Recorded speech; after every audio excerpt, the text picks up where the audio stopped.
আবারও মা হওয়ার বিষয়ে মুখ খুললেন শবনম বুবলী। তবে এবার যেন বিষয়টা অন্যরকম ভাবেই সামনে এসেছে মিডিয়া জগতে। বুবলীকে নিয়ে চলছে তুমুল আলোচনা। বুবলী কোথায়, এই প্রশ্নে সরগরম ছিল মিডিয়া সহ সামাজিক যোগাযোগ মাধ্যম। সম্প্রতি তিনি কথা বলেছেন গণমাধ্যমে।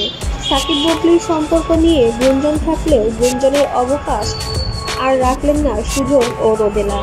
সম্প্রতি বিয়ে করেছেন বিনোদন মাধ্যমে কাজ করা এই দুই মানুষ। অন্যদিকে আলফে গেছে ডেভিড অভিনীত বাংলাদেশের প্রথম সিনেমা। তবে এবার বুবলীকে নিয়ে যেন আলোচনার শেষ নয়। বুবলী আবারও মা হতে চলেছে এমনটাই গুঞ্জন শোনা যাচ্ছে ইন্ডাস্ট্রিতে। তবে সেটা যেন আসলেই সত্যি এমনটাই বলেছেন কিছু বুবলী কর্মীরা। তবে সেটা কতটুকু সত্য আমরা অবশ্যই জানার জন্য চেষ্টা করেছিলাম বুবলীর কাছে। তবে তাকে ফোনে না পাওয়ায় তার ঘনিষ্ঠ মাধ্যম থেকে জানা গিয়েছে সে আবারও প্রেগনেন্ট হয়েছে। তবে সন্তানের বাবাটাকে এখনও সেটি গুঞ্জনের মধ্যেই পড়ে আছে। সন্তানের বাবার পরিচয় এখনও পাওয়া যায়নি।